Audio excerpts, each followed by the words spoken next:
Hello friends, welcome to my channel. तो आज के वीडियो में हम कुरान बुक का चैप्टर 5 सूरह अल माइदा को हिंदी में सुनेंगे। ए ईमान लाने वालों, प्रतिबंधों अर्थात प्रतिज्ञाओं, समझौतों आदि का पूर्ण रूप से पालन करो। तुम्हारे लिए चौपायों की जाति के जानवर हलाल है सिवाय उनके जो तुम्हें बताए जा रहे हैं। लेकिन जब तुम इहराम की दशा में हो तो शिकार को हलाल न समझना। निसंदेह अल्लाह जो चाहता है आदेश देता है।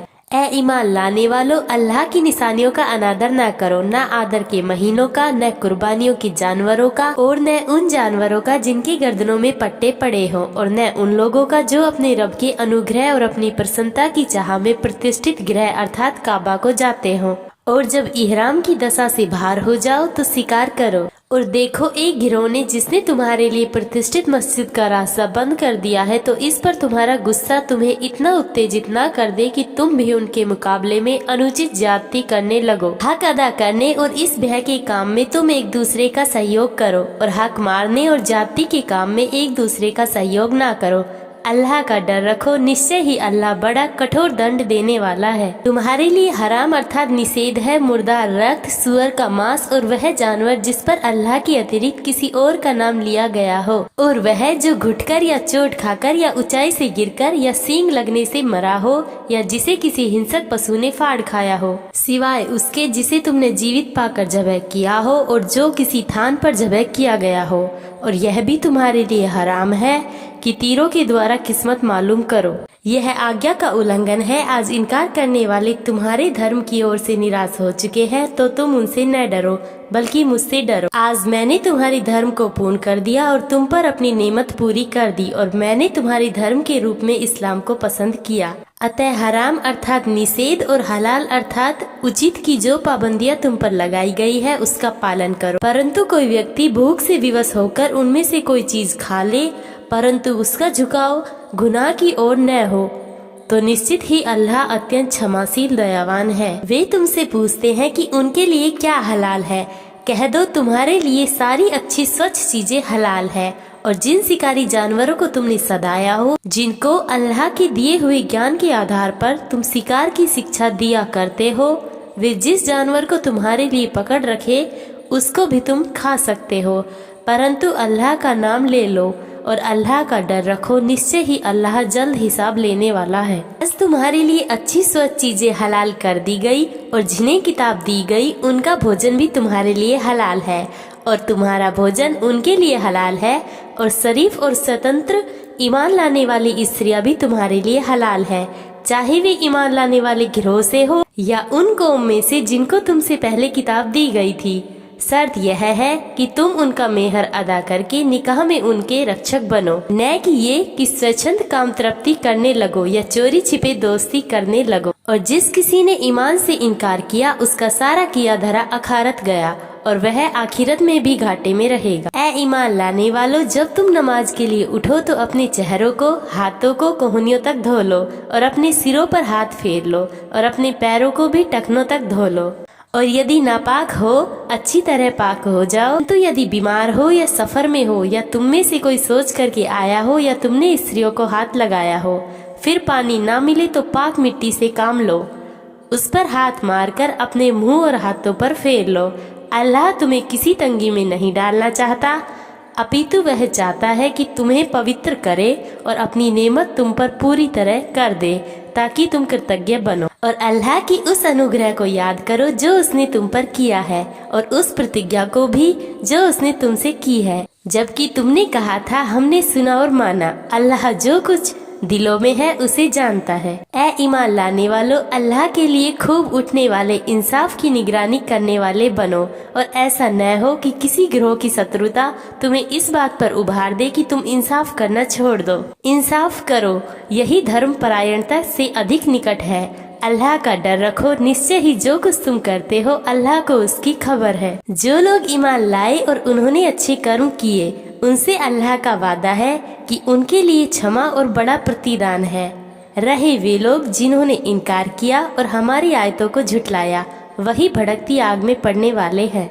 ए ईमान लाने वालों, अल्लाह के उस अनुग्रह को याद करो जो उसने तुम पर किया है, जबकि एक गिरोह ने तुम पर हाथ बढ़ाने का निश्चय कर लिया था, मगर अल्लाह ने उनके हाथ तुम पर उठने से रोक दिए। अल्लाह का डर रखो और ईमान वालों को अल्लाह ही पर भरोसा करना चाहिए। अल्लाह ने इज़राइल की संतान से वचन लिया था और हमने उनमें से 12 सरदार नियुक्त किए थे और अल्लाह ने कहा, मैं तुम्हारे साथ हूँ यदि तुमने नमाज कायम रखी, ज़कात देते रहे, मेरे रसूलों पर ईमान लाए और उनकी सहायता की और अल्लाह को अच्छा ऋण दिया, तो मैं अवश्य तुम्हारी बुराइयों को तुमसे दूर कर दूंगा और तुम्हें निश्चय ही ऐसे बागों में दाखिल करूंगा जिनके नीचे नहरें बह रही होंगी। फिर इसके पश्चात तुम में से जिसने इनकार किया तो वास्तव में वह ठीक और सही रास्ते से भटक गया। फिर उनके बार बार अपना वचन भंग करने के कारण हमने उन पर लानत की और उनके हृदय कठोर कर दिए।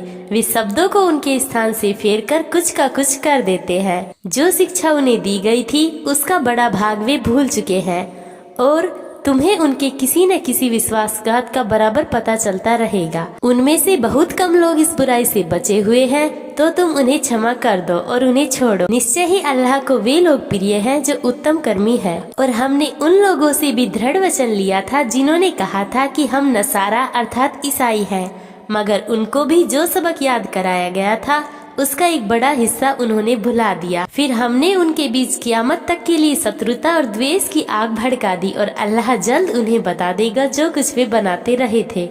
ऐ किताब वालों, हमारा रसूल तुम्हारे पास आ गया है। किताब की जो बातें तुम छुपाते थे उसमें से बहुत सी बातें वह तुम्हारे सामने खोल रहा है और बहुत सी बातों को छोड़ देता है। तुम्हारे पास अल्लाह की ओर से प्रकाश और एक स्पष्ट किताब आ गई है, और एक ऐसी स्पष्ट किताब जिसके द्वारा अल्लाह उन लोगों को जो उसकी प्रसन्नता के इच्छुक है सलामती की राहें दिखा रहा है और अपनी अनुज्ञा से ऐसे लोगों को अंधेरों से निकालकर उजाले की ओर ला रहा है और उन्हें सीधे मार्ग पर चला रहा है। निश्चय ही उन लोगों ने इनकार किया जिन्होंने कहा मरियम का बेटा ईसा ही अल्लाह है। ऐ नबी, उनसे कहो कि अल्लाह अगर मरियम के बेटे मसीह को और उसकी माँ मरियम को और समस्त धरती वालों को विनष्ट करना चाहे तो किसकी इतनी शक्ति है कि उसको इसके इरादे से रोक सके। अल्लाह तो जमीन आसमानों का और उन सब चीजों का मालिक है जो जमीन और आसमान के बीच है। वह जो चाहता है पैदा करता है और अल्लाह को हर चीज की सामर्थ्य प्राप्त है। यहूदी और ईसाई कहते हैं हम तो अल्लाह के बेटे और उसके चहेते हैं। कहो, फिर वह तुम्हें तुम्हारे गुनाहों पर दंड क्यों देता है? बात यह नहीं है, बल्कि तुम भी उसके पैदा किए हुए प्राणियों में से एक मनुष्य ही हो। वह जिसे चाहे क्षमा कर दे और जिसे चाहे दंड दे। और जमीन और आसमान और उसमें पाई जाने वाली सभी चीजों का वही मालिक है और उसी की ओर सभी को जाना है। ऐ किताब वालों, हमारा रसूल ऐसे समय तुम्हारे पास आया है और तुम्हारे लिए हमारा आदेश खोल खोल कर बयान करता है, जबकि रसूलों के आने का सिलसिला एक मुद्दत से बंद था, ताकि तुम यह न कह सको कि हमारे पास कोई शुभ समाचार देने वाला और सचेत करने वाला नहीं आया। तो देखो, अब तुम्हारे पास शुभ समाचार देने वाला और सचेत करने वाला आ गया है। अल्लाह को हर चीज की सामर्थ्य प्राप्त है। और याद करो जब मूसा ने अपनी कौम के लोगों से कहा था, ऐ लोगों, अल्लाह की उस नेमत को याद करो जो उसने तुम्हें प्रदान की है। उसने तुम में से नबी पैदा किए और तुम्हें शासक बनाया और तुमको वह सब कुछ दिया जो संसार में किसी को नहीं दिया था। ऐ मेरे लोगों, इस पवित्र भूमि में प्रवेश करो जो अल्लाह ने तुम्हारे लिए लिख दी है और पीछे न हटो, अन्यथा घाटे में पड़ जाओगे। उन्होंने कहा, ऐ मूसा, उसमें तो बड़े शक्तिशाली लोग रहते हैं, हम तो वहाँ कदापि नहीं जा सकते जब तक कि वे वहाँ से नहीं निकल जाते। हाँ, यदि वे वहाँ से निकल जाए तो हम अवश्य प्रविष्ट हो जाएंगे। उन डर रखने वालों में से ही 2 व्यक्ति ऐसे भी थे जिन पर अल्लाह का अनुग्रह था। उन्होंने कहा, उन लोगों के मुकाबले में दरवाजे से प्रविष्ट हो जाओ। जब तुम उसमें प्रविष्ट हो जाओगे तो तुम ही प्रभावी होंगे। अल्लाह पर भरोसा रखो यदि तुम ईमान वाले हो। उन्होंने कहा, ऐ मूसा, जब तक वे लोग वहाँ हैं हम तो कदापि नहीं जाएंगे। ऐसा ही है तो तुम और तुम्हारा रब जाओ, दोनों लड़ो, हम तो यहीं बैठे रहेंगे। उसने कहा, ऐ मेरे रब, मेरा स्वयं अपने और अपने भाई के अतिरिक्त किसी पर अधिकार नहीं है, अतः तू हमें इन अवज्ञाकारी लोगों से अलग कर दे। अल्लाह ने कहा, अच्छा, तो अब यह भूमि 40 वर्ष तक इनके लिए वर्जित है। ये धरती में मारे मारे फिरेंगे, तो तुम इन अवज्ञाकारी लोगों के प्रति शोक न करो और इन्हें आदम के 2 बेटों का सच्चा वृतांत सुना दो। जब दोनों ने कुर्बानी की तो उनमें से एक की कुर्बानी स्वीकार हुई और दूसरे की स्वीकार न हुई। उसने कहा, मैं तुझे अवश्य मार डालूंगा। दूसरे ने कहा, अल्लाह तो उसकी ही कुर्बानी स्वीकार करता है जो डर रखने वाले हैं। यदि तू मेरी हत्या करने के लिए मेरी ओर हाथ बढ़ाएगा तो मैं तेरी हत्या करने के लिए तेरी ओर अपना हाथ नहीं बढ़ाऊंगा। मैं तो अल्लाह से डरता हूँ जो सारे संसार का रब है। मैं तो चाहता हूँ कि मेरा गुनाह और अपना गुनाह तू अपने सिर पर ले ले, फिर आग में पड़ने वालों में से एक हो जा, और वही अत्याचारियों का बदला है। अंततः उसके जी ने अपने भाई का कत्ल उसके लिए आसान कर दिया और वह उसे मारकर उन लोगों में शामिल हो गया जो घाटा उठाने वाले हैं। फिर अल्लाह ने एक कौवा भेजा जो जमीन खोदने लगा ताकि उसे बता दे कि अपने भाई का शव कैसे छिपाए। ये देखकर वह बोला, अफसोस मुझ पर, मैं इस कौवे जैसा भी न हो सका कि अपने भाई का शव छिपाने का उपाय निकाल लेता। इसके बाद वह अपने किए पर लज्जित हुआ। इसी कारण हमने इज़राइल की संतान के लिए लिख दिया था कि जिसने किसी व्यक्ति को किसी के खून का बदला लेने या धरती में फसाद फैलाने के अतिरिक्त किसी और कारण से मार डाला तो मानो उसने सारे इंसानों की हत्या कर डाली, और जिसने उसे जीवन प्रदान किया तो उसने मानो सारे इंसानों को जीवन प्रदान किया। मगर उनका हाल यह है कि हमारे रसूल उनके पास स्पष्ट प्रमाण लेकर आए, फिर भी उनमें अधिकतर लोग धरती में ज्यादतियां करने वाले हैं। जो लोग अल्लाह और उसके रसूल से लड़ते हैं और धरती में बिगाड़ पैदा करने के लिए दौड़ धूप करते हैं, उनकी सजा यह है कि उनका कत्ल किया जाए या उनके हाथ पांव विपरीत दिशाओं में काट दिए जाए या उन्हें देश से निकाल दिया जाए। यह अपमान और तिरस्कार उनके लिए दुनिया में है और आखिरत में उनके लिए बड़ी यातना है। मगर जो लोग पलट आए इससे पहले कि तुम उन पर काबू पाओ, तो ऐसी दशा में तुम्हें मालूम होना चाहिए कि अल्लाह बड़ा क्षमाशील दयावान है। ऐ ईमान लाने वालों, अल्लाह का डर रखो और उसका सामीप्य प्राप्त करो और उसके मार्ग में जी तोड़ संघर्ष करो ताकि तुम्हें सफलता प्राप्त हो। जिन लोगों ने अधर्म की नीति अपनाई, अगर उनके अधिकार में सारी धरती की दौलत हो और उतना ही और उसके साथ, और वे चाहें कि वे उसे देकर कियामत के दिन यातना से बच जाएं, तब भी उनकी ओर से यह सब दी जाने वाली वस्तुएं स्वीकार न की जाएंगी। उनके लिए दुखद यातना ही है। वे चाहेंगे कि आग से निकल जाए, परंतु वे उससे न निकल सकेंगे। उनके लिए चिरस्थायी यातना है। और चोर चाहे स्त्री हो या पुरुष, दोनों के हाथ काट दो, यह उनकी कमाई का बदला है और अल्लाह की ओर से शिक्षाप्रद दंड। अल्लाह प्रभुत्वशाली तत्वदर्शी है। फिर जो व्यक्ति अत्याचार करने के बाद पलट आए और अपने को सुधार ले, तो निश्चय ही वह अल्लाह की कृपा का पात्र होगा।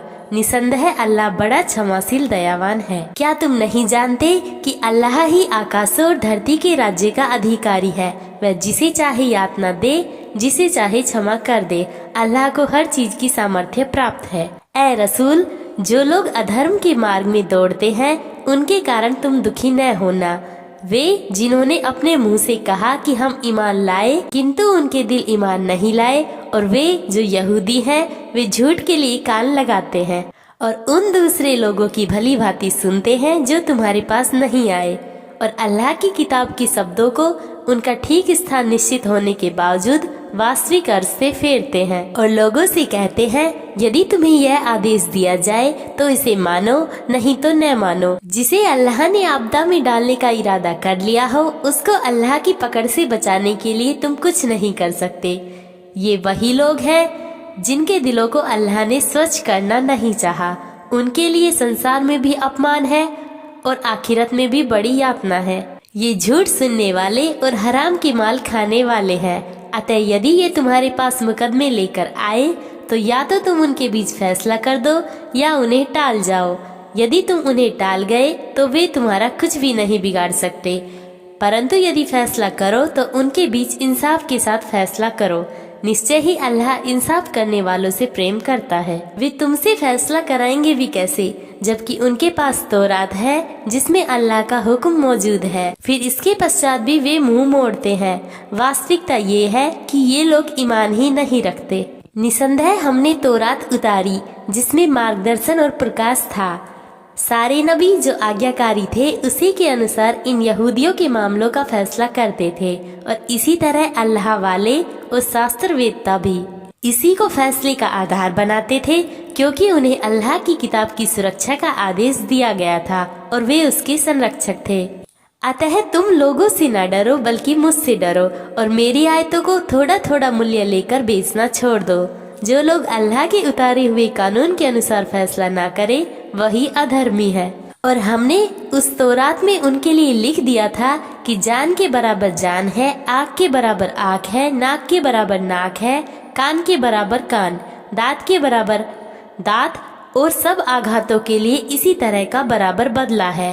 तो जो कोई उसे क्षमा कर दे तो यह उसके लिए प्रायश्चित होगा, और जो लोग उस विधान के अनुसार फैसला न करे जिसे अल्लाह ने उतारा है तो ऐसे लोग अत्याचारी हैं। फिर हमने इन पैगंबरों के बाद मरियम के बेटे ईसा को भेजा, जो पहले से उसके सामने मौजूद किताब तौरात की पुष्टि करने वाला था, और हमने उसे इंजिल प्रदान की जिसमें मार्गदर्शन और प्रकाश था, और वह अपनी पूर्ववर्ती किताब तौरात की पुष्टि करने वाली थी, और वह डर रखने वालों के लिए मार्गदर्शन और नसीहत थी।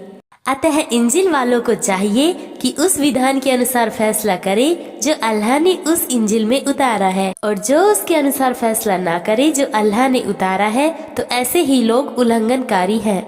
और हमने तुम्हारी ओर यह किताब हक के साथ उतारी है, जो उस किताब की पुष्टि करती है जो उसके पहले से मौजूद है और उसकी संरक्षक है। अतः लोगों के बीच मामलों में वही फैसला करना जो अल्लाह ने उतारा है, और जो सत्य तुम्हारे पास आ चुका है उसे छोड़कर उनकी इच्छाओं का पालन न करना। हमने तुम में से प्रत्येक के लिए एक ही घाट और एक ही मार्ग निश्चित किया है। यदि अल्लाह चाहता तो तुम सबको एक समुदाय बना देता, परंतु जो कुछ उसने तुम्हें दिया है उसमें वह तुम्हारी परीक्षा करना चाहता है। अतः भलाई के कामों में एक दूसरे से आगे बढ़ो। तुम सबको अल्लाह ही की ओर लौटना है, फिर वह तुम्हें बता देगा जिसमें तुम विभेद करते रहे हो। अतः ए नबी, तुम अल्लाह के उतारे हुए कानून के अनुसार इन लोगों के मामले का फैसला करो और उनकी इच्छाओं का पालन न करो और उनसे बचते रहो। कहीं ऐसा ना हो कि वे तुम्हें फरेब में डालकर जो कुछ अल्लाह ने तुम्हारी ओर उतारा है उसके किसी भाग से वे तुम्हें हटा दे। फिर यदि वे मुंह मोड़े तो जान लो कि अल्लाह उनके गुनाहों के कारण उन्हें संकट में डालना चाहता है। निश्चय ही अधिकांश लोग उल्लंघनकारी हैं। अब क्या वे अज्ञान का फैसला चाहते हैं? तो विश्वास करने वाले लोगों के लिए अल्लाह से अच्छा फैसला करने वाला कौन हो सकता है? ए ईमान लाने वालों, तुम यहूदियों और ईसाइयों को अपना मित्र न बनाओ। वे तुम्हारे विरुद्ध परस्पर एक दूसरे के मित्र हैं। तुम में से जो कोई उनको अपना मित्र बनाएगा वह उन्हीं लोगों में से होगा। निसंदेह अल्लाह अत्याचारियों को मार्ग नहीं दिखाता। तुम देखते हो कि जिन लोगों के दिलों में रोग है वे उसके यहाँ जाकर उनके बीच दौड़ धूप कर रहे हैं। वे कहते हैं हमें भय है कि कहीं हम किसी संकट से ग्रस्त न हो जाए। तो संभव है कि अल्लाह जब तुम्हें विजय प्रदान करेगा या अपनी ओर से कोई और बात सामने लाएगा तो ये लोग अपने उस कपटाचार पर जिसे ये मन में छुपाए हुए हैं लज्जित होंगे। समय ईमान वाले कहेंगे, क्या ये वही लोग हैं जो अल्लाह की कड़ी कड़ी कसमें खाकर विश्वास दिलाते थे कि हम तुम्हारे साथ हैं? इनका किया धरा सब अखारत गया और ये घाटे में पड़कर रहे। है ईमान लाने वालों, अगर तुम में से कोई अपने धर्म से फिरता है तो फिर जाए। अल्लाह बहुत से ऐसे लोग पैदा कर देगा जो अल्लाह को प्रिय होंगे और अल्लाह उनको प्रिय होगा। वे ईमान लाने वालों के प्रति नरम और अविश्वासियों के प्रति कठोर होंगे। अल्लाह की राह में जी तोड़ कोशिश करेंगे और किसी भर्त्सना अर्थात निंदा करने वालों की भर्त्सना से न डरेंगे।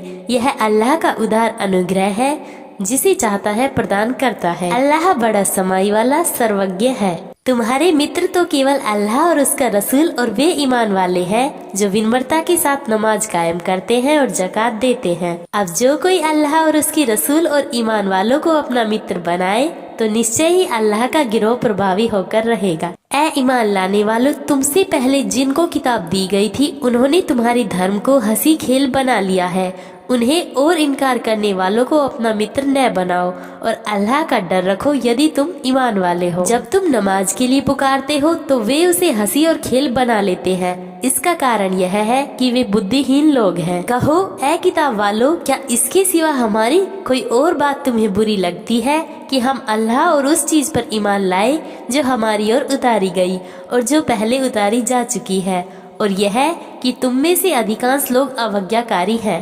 कहो, क्या मैं तुम्हें बताऊं कि अल्लाह के यहाँ परिणाम की स्पष्ट से इससे भी बुरी नीति क्या है?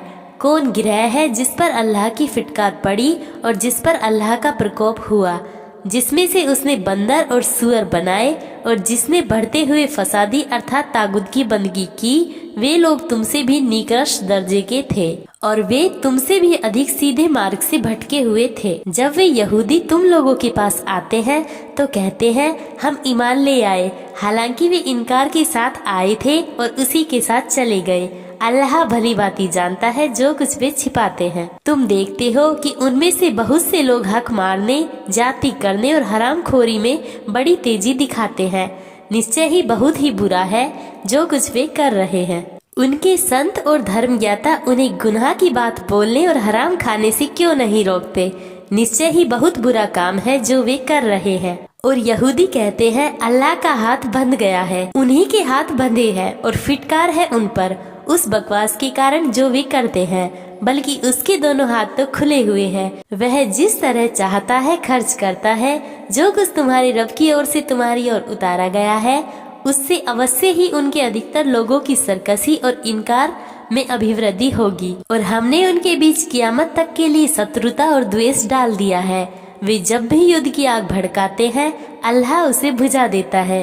वे धरती में बिगाड़ फैलाने के लिए प्रयास कर रहे हैं, हालांकि अल्लाह बिगाड़ फैलाने वालों को पसंद नहीं करता। और यदि किताब वाले ईमान लाते और अल्लाह का डर रखते तो हम उनकी बुराइयां उनसे दूर कर देते और उन्हें नेमत भरी जन्नतों में दाखिल कर देते। और यदि वे तौरात और इंजील को और जो कुछ उनके रब की ओर से उनकी ओर उतारा गया है उसे कायम रखते तो उन्हें अपने ऊपर से भी खाने को मिलता और अपने पाँव के नीचे से भी। उनमें से एक गिरोह सीधे मार्ग पर चलने वाला है, किंतु उनमें से अधिकतर ऐसे हैं कि जो भी करते हैं बुरा होता है। ऐ रसूल, तुम्हारे रब की ओर से तुम पर जो कुछ उतारा गया है उसे पहुंचा दो।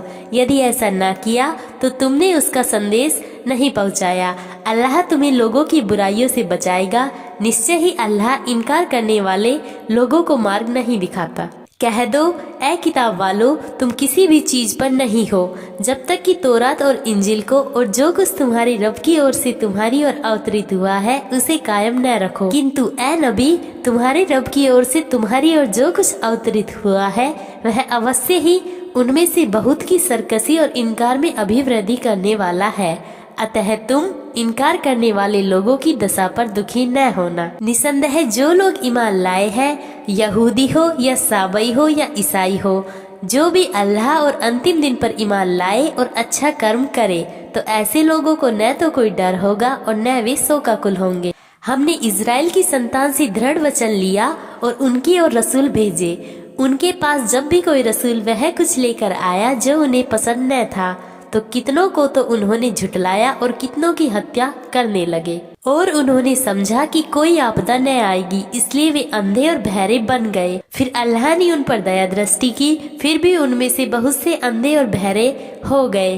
अल्लाह देख रहा था जो कुछ वे करते रहे। निश्चय ही उन्होंने सत्य का इनकार किया जिन्होंने कहा अल्लाह मरियम का बेटा मसीह ही है, हालांकि मसीह ने कहा था, ऐ इज़राइल की संतान, अल्लाह की बंदगी करो जो मेरा भी रब है और तुम्हारा भी रब है। जिसने अल्लाह के साथ किसी को साझी ठहराया उस पर तो अल्लाह ने जन्नत हराम कर दी है और उसका ठिकाना आग है।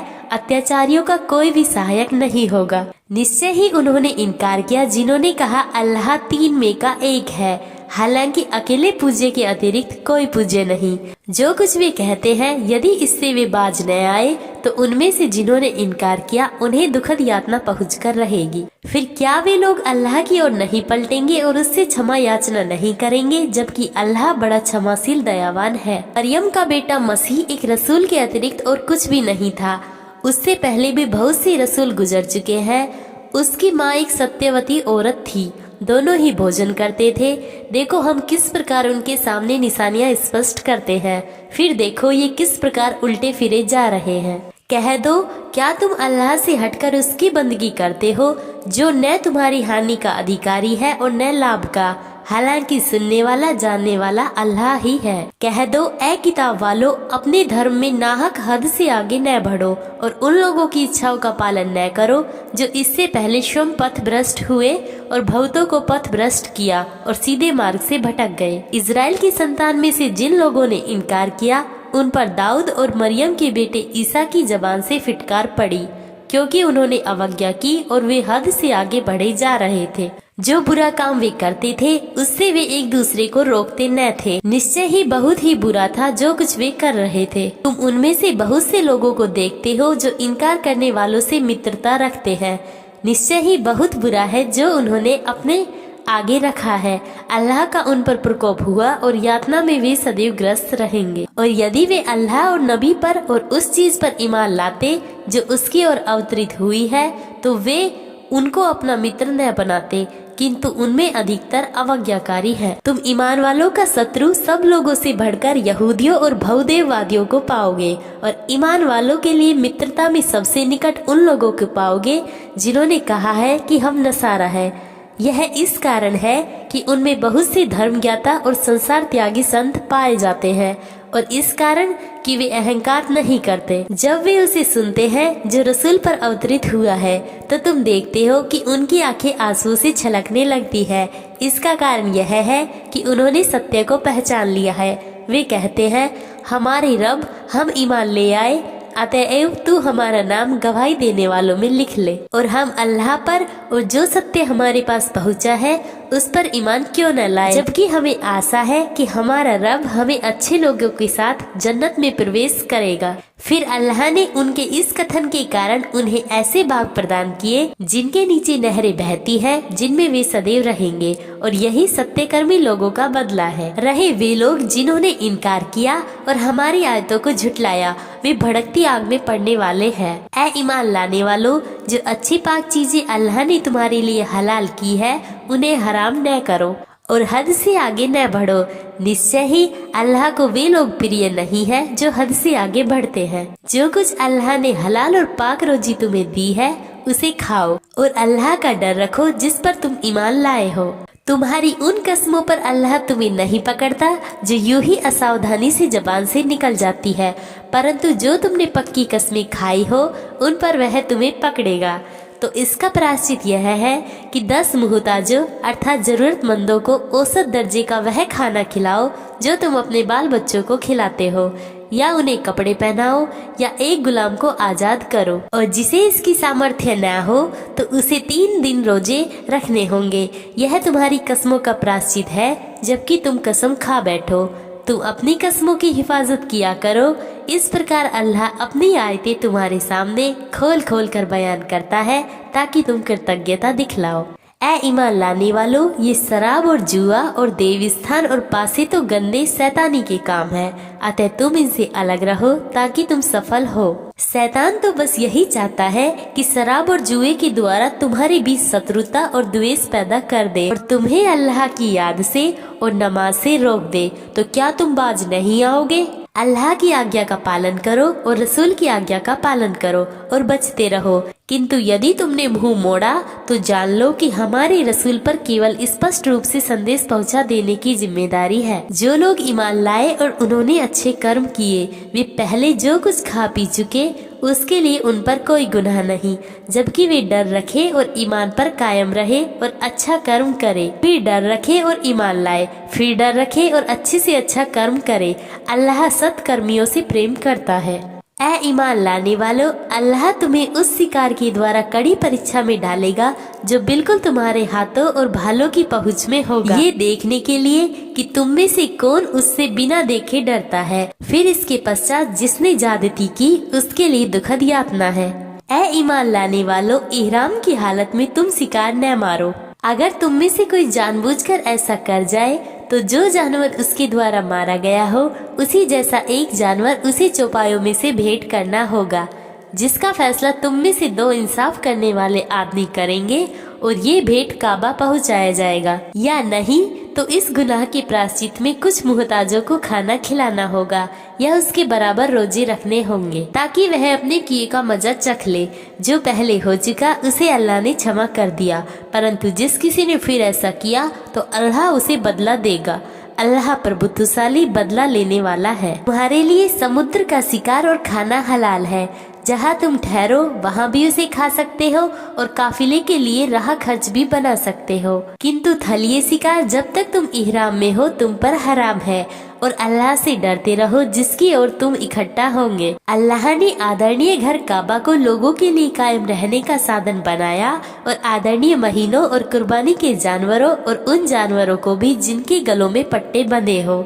यह इसलिए कि तुम जान लो कि अल्लाह जानता है जो कुछ आकाशों में है और जो कुछ धरती में है, और यह कि अल्लाह हर चीज से अवगत है। जान लो अल्लाह कठोर दंड देने वाला है, और यह कि अल्लाह बड़ा क्षमाशील दयावान है। रसूल पर संदेश पहुंचा देने के अतिरिक्त और कोई जिम्मेदारी नहीं। अल्लाह तो जानता है जो कुछ तुम प्रकट करते हो और जो कुछ तुम छिपाते हो। कह दो बुरी चीज और अच्छी चीज समान नहीं होती, चाहे बुरी चीजों की बहुतायत तुम्हें प्रिय ही क्यों न हो। अतः ए बुद्धि और समझ वालों, अल्लाह का डर रखो ताकि तुम सफल हो सको। ए ईमान लाने वालों, ऐसी बातों के विषय में न पूछो जो तुम पर स्पष्ट कर दी जाए तो तुम्हें बुरी लगे। यदि तुम उन्हें ऐसे समय में पूछोगे जबकि कुरान अवतरित हो रहा है तो वे तुम पर स्पष्ट कर दी जाएंगी। अल्लाह ने उसे क्षमा कर दिया, अल्लाह बहुत क्षमा करने वाला सहनशील है। तुमसे पहले कुछ लोग इस तरह के प्रश्न कर चुके हैं, फिर वे उसके कारण इनकार करने वाले हो गए। अल्लाह ने न कोई बहीरा ठहराया है और न साहिबा और न वसीला और न हाम, परंतु इनकार करने वाले अल्लाह पर झूठ का आरोपण करते हैं और उनमें अधिकतर बुद्धि से काम नहीं लेते। और जब उनसे कहा जाता है कि उस चीज की ओर आओ जो अल्लाह ने अवतरित किया है और रसूल की ओर, तो वे कहते हैं हमारे लिए तो वही काफी है जिस पर हमने अपने बाप दादा को पाया है। क्या ये बाप दादा ही का अनुसरण करे चले जाएंगे, चाहे वे कुछ न जानते हो और ठीक मार्ग का उन्हें पता ही न हो। ऐ ईमान लाने वालों, अपनी चिंता करो, किसी दूसरे की गुमराही से तुम्हारा कुछ नहीं बिगड़ता यदि तुम खुद सीधे मार्ग पर हो। अल्लाह की ओर तुम सबको लौट कर जाना है, फिर वह तुम्हें बता देगा जो कुछ तुम करते रहे हो। ऐ ईमान लाने वालों, जब तुम में से किसी की मृत्यु का समय आ जाए तो वसीयत के समय तुम में से 2 न्यायप्रिय व्यक्ति गवाह हो, या अगर तुम सफर की हालत में हो और वहाँ मौत की मुसीबत आ जाए तो गैर लोगों में से ही 2 को गवाह बना लिया जाए। फिर यदि तुम्हें कोई संदेश उत्पन्न हो जाए तो नमाज के बाद दोनों गवाहों को मस्जिद में रोक लिया जाए। फिर वे दोनों अल्लाह की कसमें खाए कि हम इसके बदले कोई मूल्य स्वीकार करने वाले नहीं है, चाहे कोई नातेदार ही क्यों न हो, और न हम अल्लाह की गवाही छिपाते हैं। निसंदेह ऐसा किया तो हम गुनहगार ठहरेंगे। फिर यदि पता चल जाए कि उन दोनों ने हक मारकर अपने को गुनाह में डाल लिया तो उनकी जगह दूसरे 2 व्यक्ति उन लोगों में से खड़े हो जाए जिनका हक पिछले दोनों ने माना चाहा था। फिर वे दोनों अल्लाह की कसमें खाएं कि हम दोनों की गवाही उन दोनों की गवाही से अधिक सच्ची है और हमने कोई जाति नहीं की है।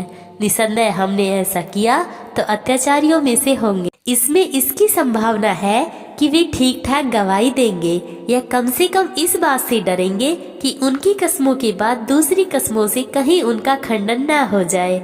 अल्लाह का डर रखो और सुनो, अल्लाह अवज्ञाकारी लोगों को मार्ग नहीं दिखाता।